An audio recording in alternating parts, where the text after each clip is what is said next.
bienvenue dans Spirit Cookie. Nous sommes dans cette saison où nous survolons la Bible et plus précisément, on survole le Nouveau Testament, cette deuxième partie de la Bible qui est centrée sur Jésus-Christ, sa vie, son parcours et la naissance de l'Église.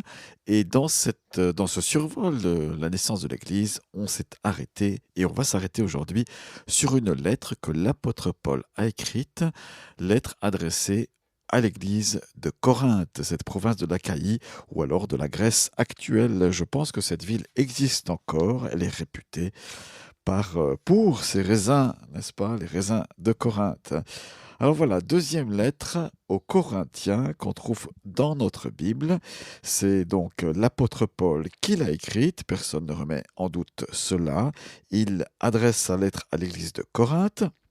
Et dans cette église, si vous avez écouté la semaine passée, si ce n'est pas le cas, je vous invite à remonter dans le podcast sur la semaine dernière, à la première lettre aux Corinthiens. Eh bien, dans cette église, il y a des dissensions, des tensions, il y a des partis pris, il y a de la débauche, il y a des excès donc au niveau du péché, et il y a pourtant la puissance de Dieu qui est agissante par des signes du Saint-Esprit, malgré les tensions. Voilà, il y a quand même un peu d'amour, il y a quand même la parole de qui est annoncée, mais il y a bien des tensions.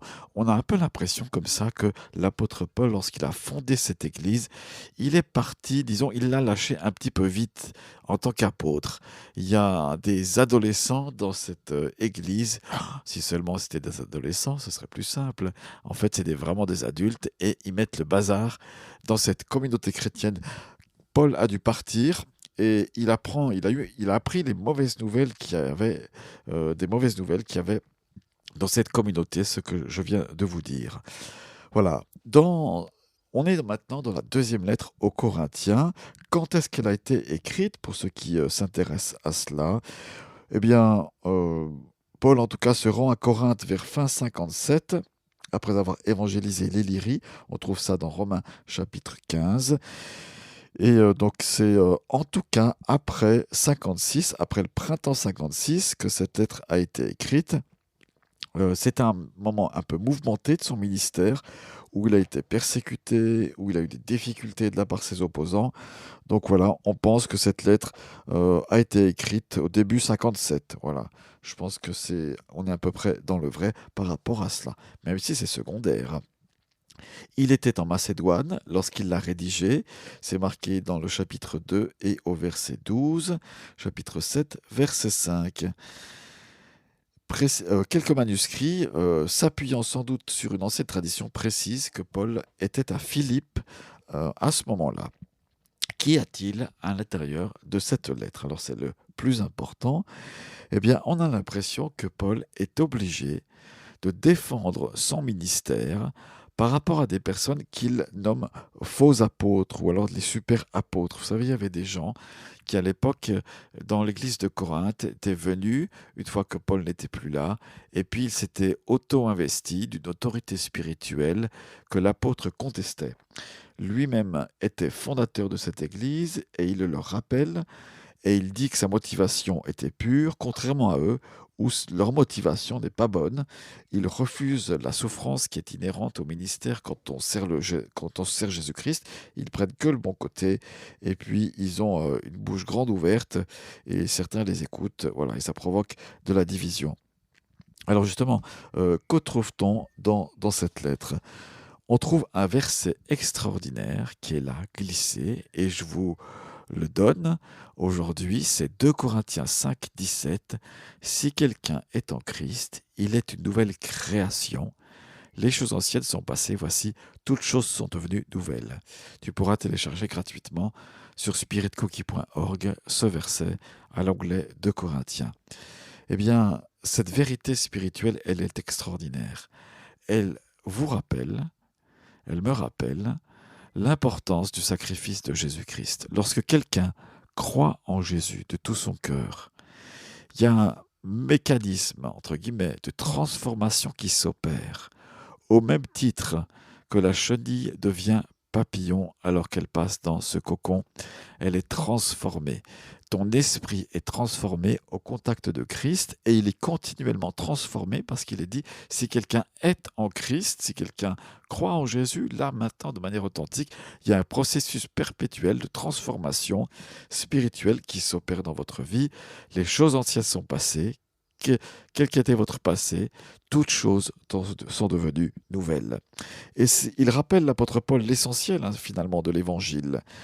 Alors, il y a un peu trois parties dans cette deuxième épître aux Corinthiens.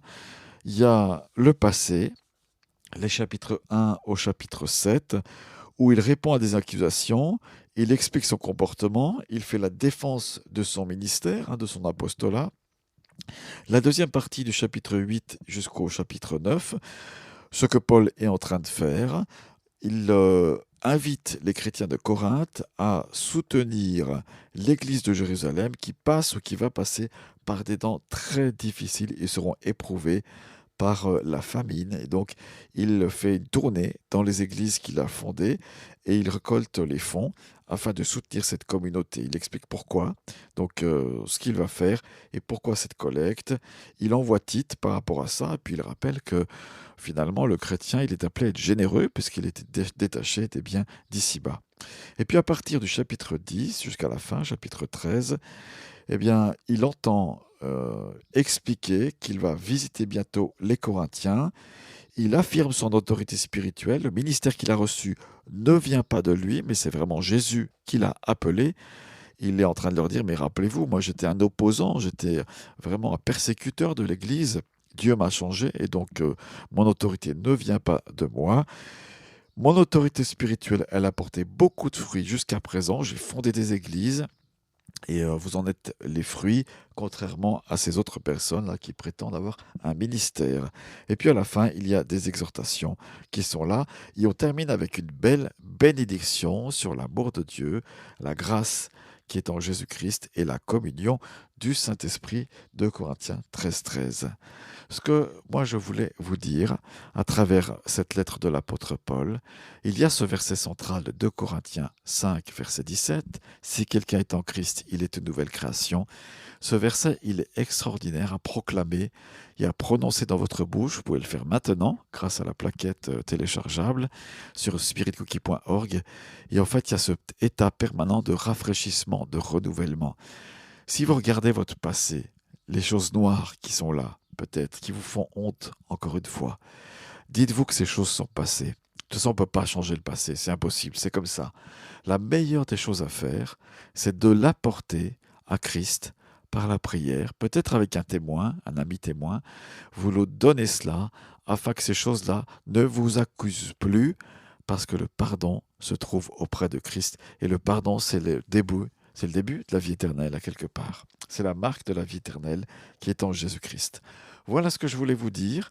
Alors, bonne lecture de 2 Corinthiens. À la semaine prochaine, on va plonger dans une épître assez passionnante. C'est l'épître aux Galates. Voilà, rendez-vous sur spiritquackie.org. Si vous êtes sur ce site, mettez un j'aime aux articles, voilà, ou réagissez même par votre commentaire. Ça me ferait plaisir. Et puis, je vous souhaite le meilleur. Tout de bon, comme on dit en Suisse. Que Dieu vous bénisse. Je prie pour vous. Ciao, ciao. Merci d'avoir écouté Spirit Cookie.